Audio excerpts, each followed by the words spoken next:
You need to get a Guardian module blueprint fragment. 21 Guardian power cells, 21 Guardian technology components, 24 focus crystals, and 8 HN shock mounts. There's 5 different classes of them.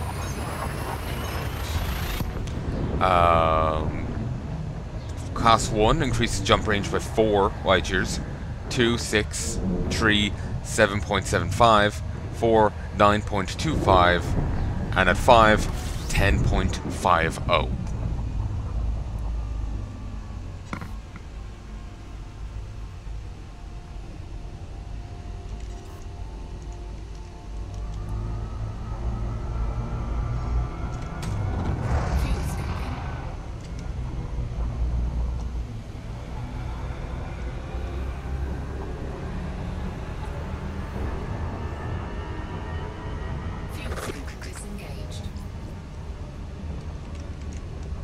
So yeah, you have to go and unlock.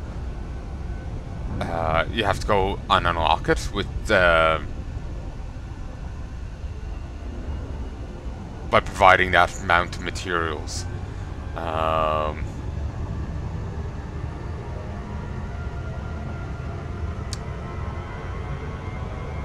at least once you unlock it, you just unlock it. You don't have to spend them again. That's something, I guess.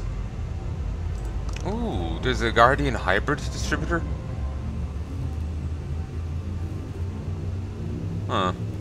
There's some downsides.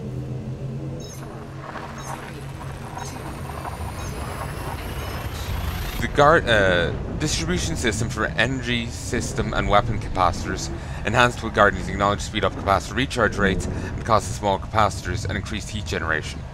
Also, overall power. Also boosts overall power output of any power plant hooked into it. By 4%, it turns out. So, resulting in 104% total available power.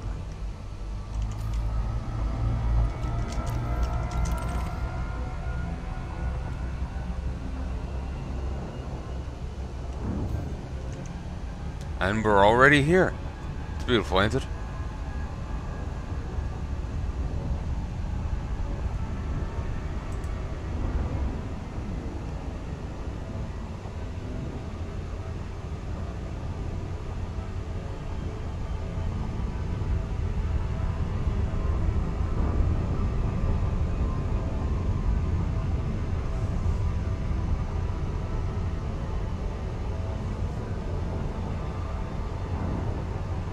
But yeah, there's custom versions of different things, like there's Guardian module reinforcement packages, Guardian and metal alloy hull reinforcement packages, Guardian shield reinforcement packages.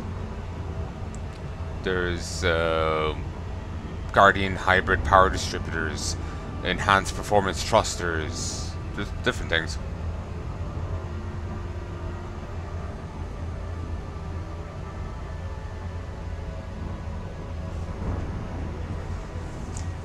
Oh, my ankle.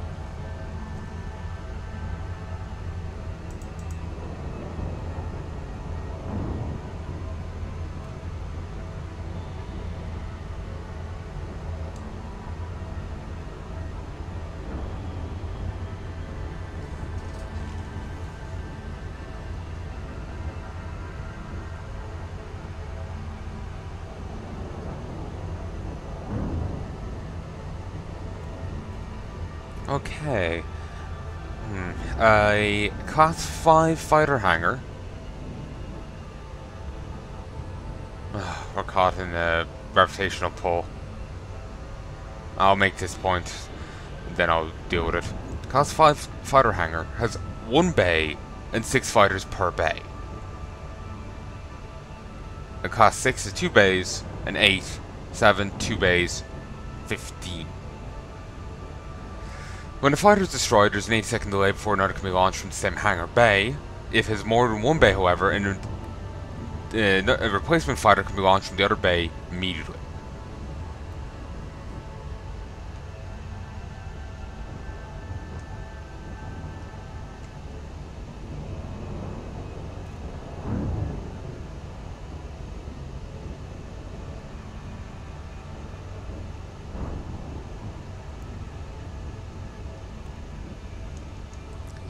Uh,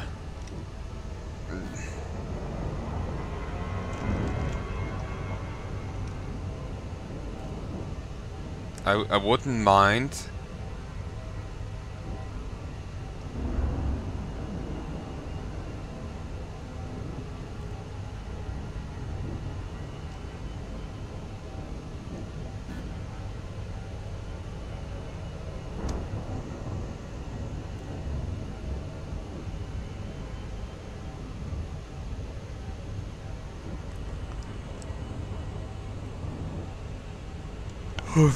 There we go. I wouldn't mind having a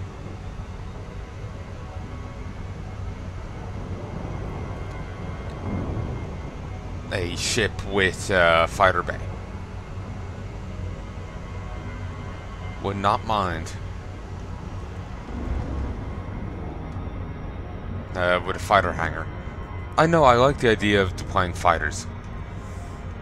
The Lance Crusader can have a class 5 and a class 6.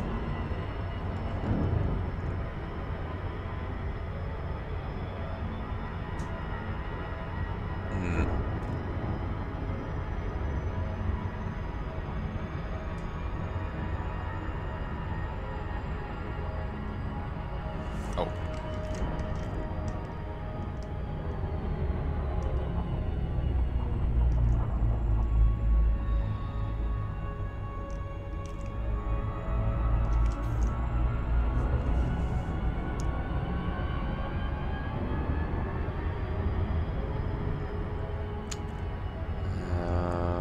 I'm getting somewhat close to the price of an Alliance Crusader.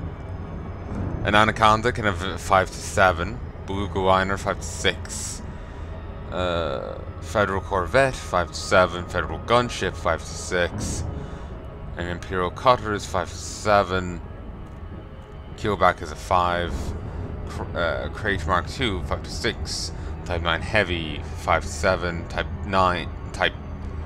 10 Defender 5 to 7.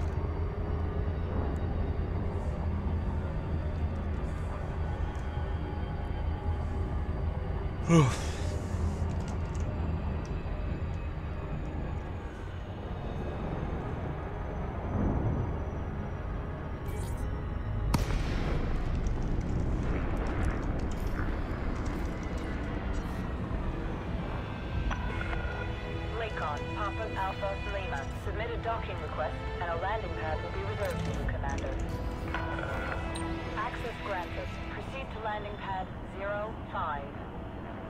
Assisted docking initiated. Oh, the other guy should have moved places. Or do I already have the permit? Yeah. Still have the system permit for the other thing.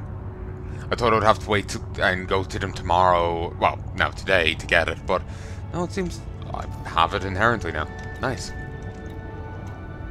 Ooh, I could see about buying a ship at there, because it will be at a discount. It's the other system.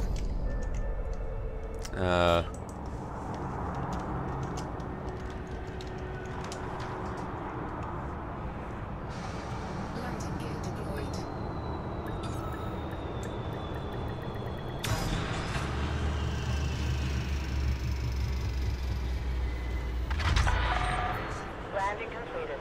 Deploying ground crew.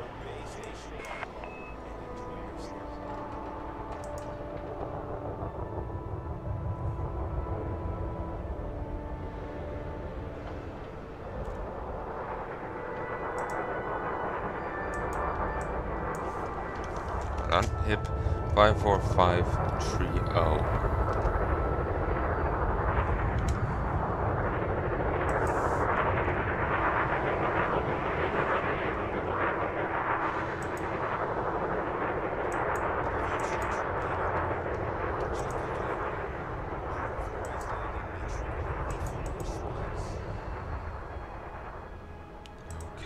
That's not quite the reaction I want. I was hoping to use the ship search just to see what was at that system, but no.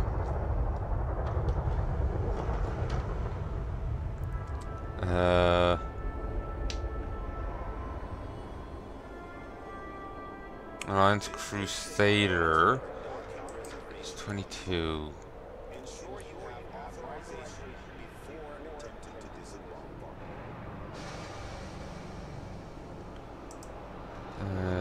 Okay. HIP 54530. AOI Alliance Crusader.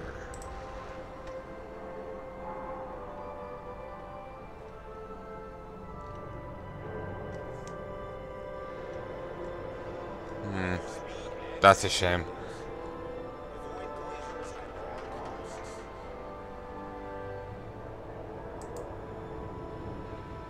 Yeah, sadly, they don't have it at that station. I just don't remember what that station has.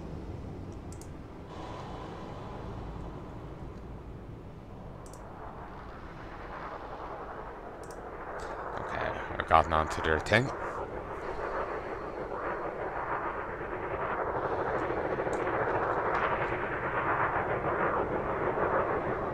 Okay, they have the Asp Explorer, Scout, Bulgo Liner, Diamondback Explorer, the Dolphin, Eagle Mark II, Federal Corvette, Dropship, the Further Lance, Huller, Keelback Mamba, Orca, Python, and Sidewinder Mark I.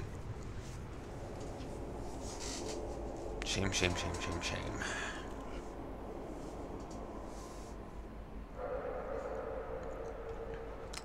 I would love,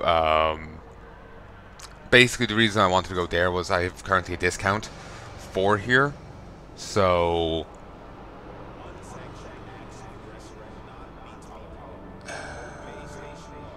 yeah, I've currently a discount here, so I wanted to take advantage of it, but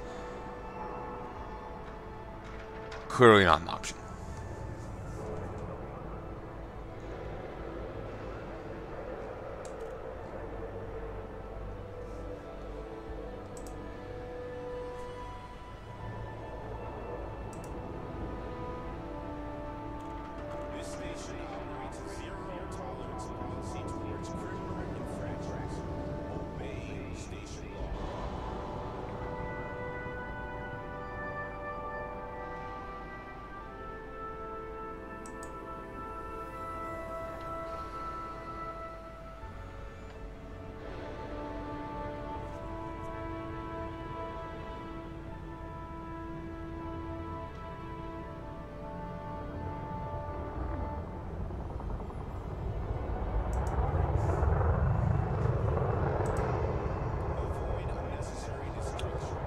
Hey.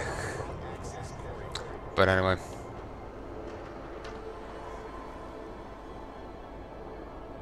Oh, there's a new war going on in the other system, HIP 54530, between the Karuga League and United HIP 54530 Nationalists.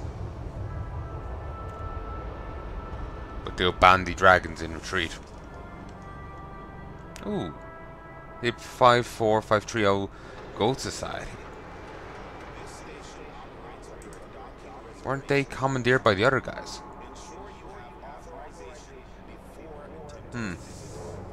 Whatever.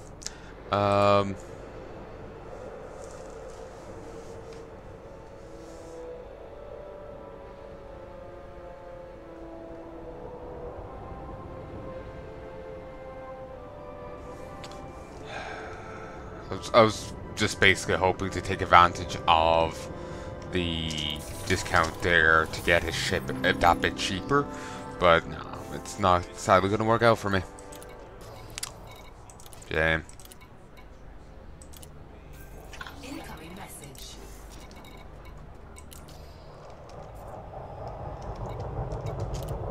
Congratulations, Commander! For your efforts in the field of trade, you've been awarded with the rank of Broker.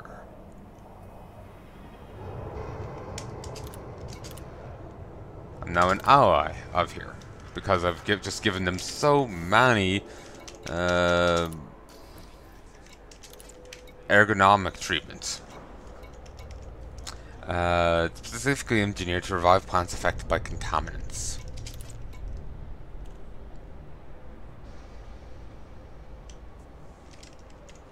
Okay.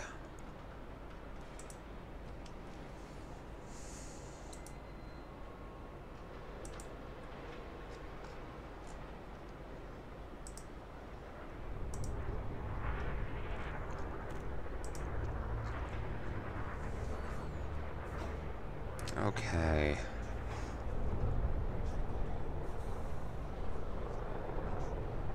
It's same old, same old. There's no changes here. Hmm.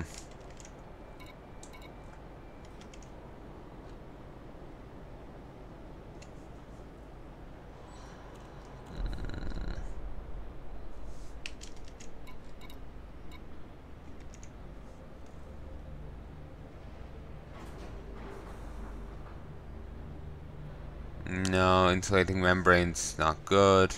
Polymers they aren't buying, nor do they buy semiconductors.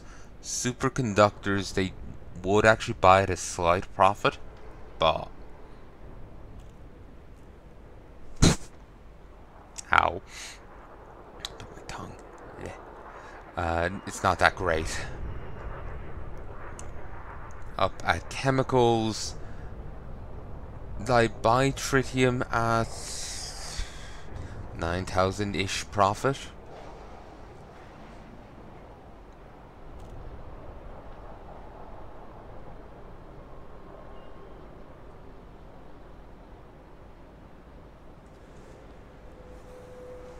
No, they don't sound really good here. It's quite irritating, actually.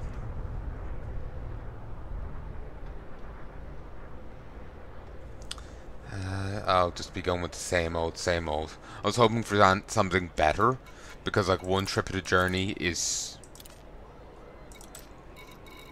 to me makes so much more money than the other trip.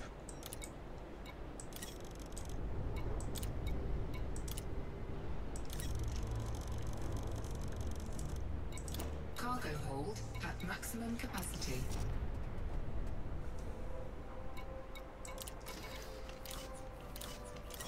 I would love this. This would make my day. If I had this, like, look, I'm making 3 million a trip here with a fraction of that cargo capacity, and that's at pretty much maximum of mine. That isn't its maximum. That's what it comes with. It can go up to over 700 tons. Well, units. That can go up to... That's the second biggest ship in the game. And even then, it's only behind the biggest ship by a scant few, like maybe 7 units. That's it. It's ridiculous. But if I could have this... Well, obviously, running these runs isn't the best of things for it, but it would be great money for it. If I was to do it, it would be great money.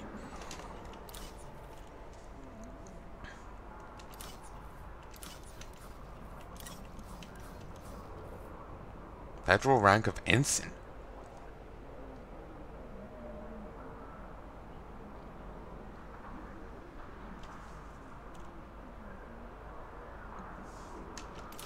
Petty Chief Officer Midshipman. Why would they put that as ensign? Ensign sounds below all of those, and yet it's the larger ship, and seemingly the scariest, though it's got so few optional mounts. That's disgusting. Great weaponry, but... ugh.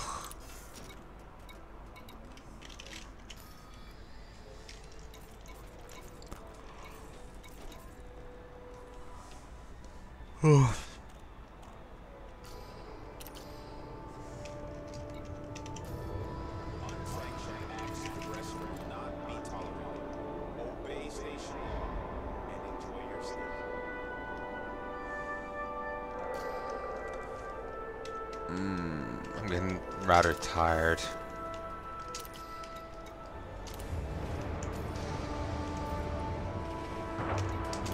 Again, I know this is probably not the most interesting of things, but this is what the game is like.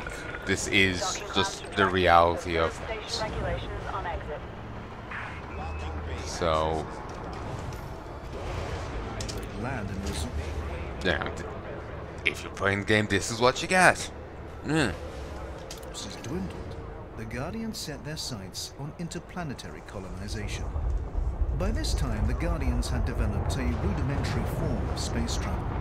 But as the pressures of overpopulation became more acute, the rate of technological progress accelerated, and the Guardians' imperfect starships were soon supplanted by fast, powerful spacefaring vessels. In the centuries that followed, the Guardian civilization expanded rapidly, eventually coming to occupy a region equal to that inhabited by present-day humanity. The Guardian's next major development was the creation of an interstellar communications system, known as the Monolith Network. In addition to functioning as a comprehensive cultural archive, the network allowed those connected to it to freely and instantaneously share knowledge and ideas. But connection to the network was dependent on the use of neural implants, and some of the Guardians were uneasy about this fusion of biological and non-biological. The Guardians. War with the Thargoids. Tens of thousands of years earlier, when the Frameshift drive charging. Guardians were still a non-spacefaring race, a group of Thargoids entered what would later become Guardian space, looking for new systems to colonize. You have the all clear? FFC signing off. 3, 2, 1, engage. In addition to earmarking several systems containing ammonia worlds, they prepared a number of planets for occupation by seeding them with barnacles. These genetically modified constructs were designed to extract resources from a planet and transform them into resources more useful to the Thargoids. For the Thargoids, seeding a planet with barnacles was an important step in preparing an area for occupation. The Thargoids did not return to these systems for thousands of years, and when they did, Fuel scooping. discovered that a new race had occupied them, the Guardians. The Fuel scoop disengaged. Thargoids Frameshift drive charging. promptly attacked due to their innate territorialism. The Guardians responded with a partial retreat, but they also started trying to find ways to communicate with the Thargoids, hoping to determine the cause of their 3, 2,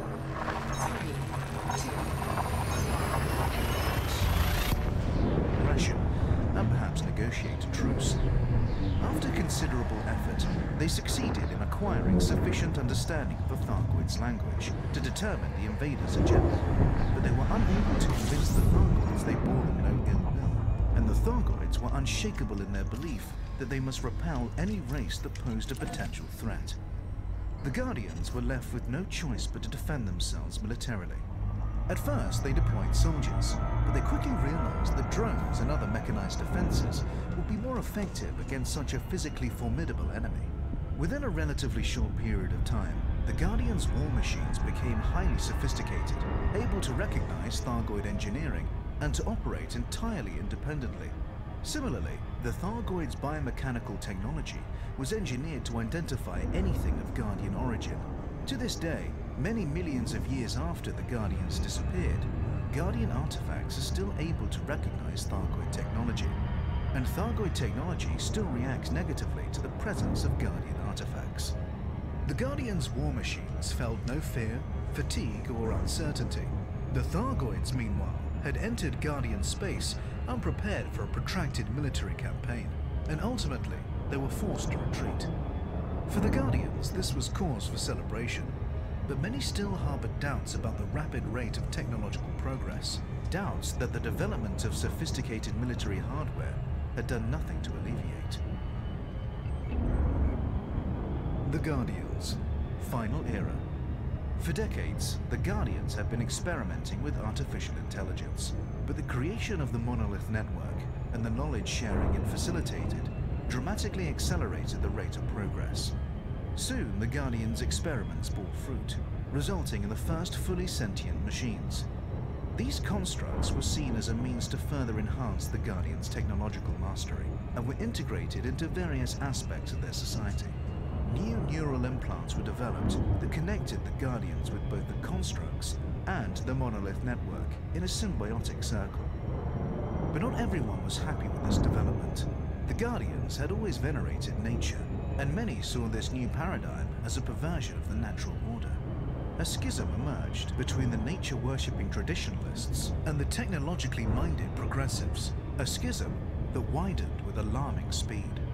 Efforts were made to diffuse the rising tension, but the traditionalists felt irrevocably alienated by the rapid rate of change. The constructs and the monolith network became scapegoats for all manner of social ills, and the traditionalists began to clamor for a return to simpler times. Ultimately, the ideological divergence proved insurmountable, and a second civil war erupted, quickly engulfing most of the Guardian star systems. In its early stages, the war was fought primarily by soldiers, but within a decade, and after a significant loss of life, most of the fighting was conducted remotely. The progressives fought their enemies with automated war machines, while the traditionalists relied mostly on biological weapons. The internecine conflict raged for over 100 years, bringing the Guardian civilization to its knees and retarding further social development. The increasingly zealous traditionalists devoted most of their resources to honoring the dead, exacerbating the problem. As the Guardian society declined, most withdrew into fortified settlements.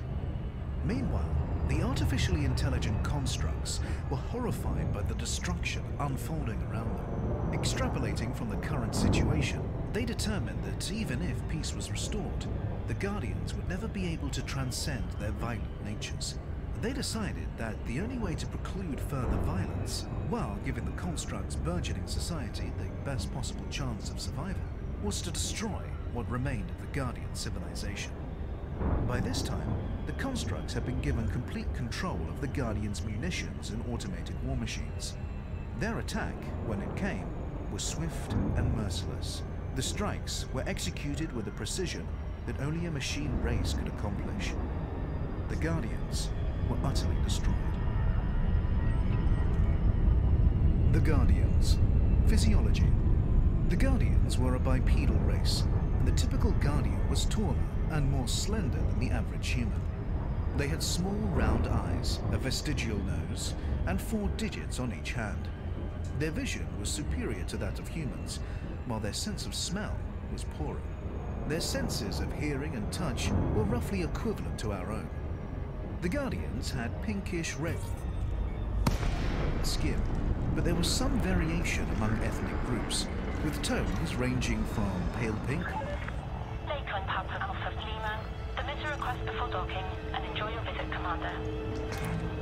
to deep. Request approved. Proceed to landing pad 3-3. Preparing for precision approach. They also Use of had docking computer has been serrated ridges approved. on the outside of their forearms, which were used as weapons during their early history, when they were still semi-primitive pack hunters. The Guardians' environmental needs were broadly similar to those of humans. Their homeworld was warmer and had lower gravity than most Earth-like worlds. And when they began to colonize other planets, they typically favored ones that shared these qualities. The Guardians had 2 genders and reproduced sexually. Procreation was a matter of personal choice, but each individual was obligated to be a parent at least once in their life to ensure the continuation of their genetic line.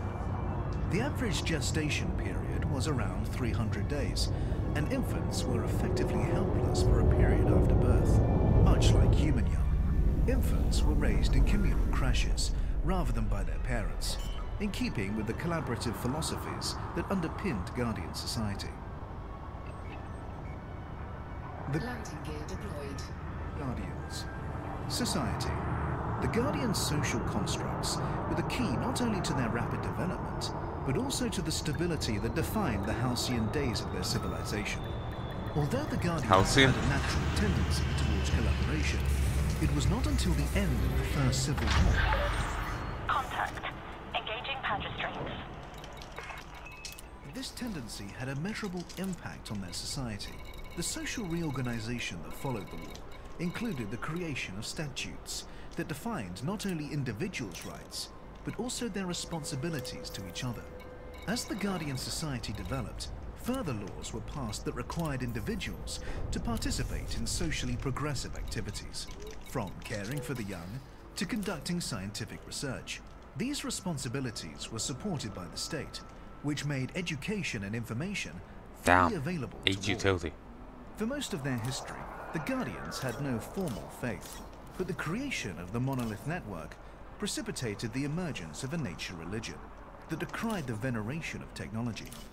Although this religion had its roots in the Guardians' long-standing reverence for the natural world, it quickly became a radical movement, violently opposed to the use of neural implants and other advanced technologies. Ultimately, however, this new religion was to endure for only a short period, its existence cut short by the destruction of the Guardian Society. The Guardians. Technology. The Guardians' pre-industrial history was, in many ways, similar to that of the human race, with the development of tools and agriculture proving central to their development. But one respect in which they differed was in their understanding of biological engineering. The practice of selective breeding in order to eliminate or promote certain genetic traits began before the First Civil War, and as the Guardian Society progressed, their skill as genetic engineers developed in step. After the war, the Guardians developed the ability to enhance their immune systems to guard against infection, and engineered specific microorganisms to eliminate biological threats. Genetic manipulation also played a part in prenatal care, which involved the removal of hereditary diseases and other undesirable conditions prior to birth. The Guardians were an ecologically Cargo hold at maximum capacity. conscientious people who assiduously avoided the use of rockets and fossil fuels. Their first spacecraft lacked any form of internal propulsion and were fired into space with electromagnetic launchers. Landing gear retracted. Pilots and passengers were cocooned inside bubbles of breathable gel, which protected them from G-forces. Wait, they basically mass drived themselves into space. The railgunned themselves into space. That's pretty awesome. That's pretty awesome.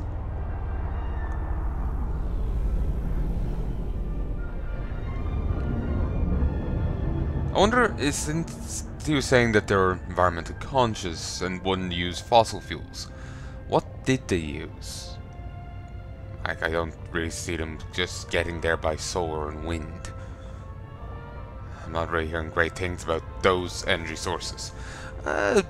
Geothermal is meant to be good. Hydroelectric has its place. But what I'm hearing is nuclear power is the shit.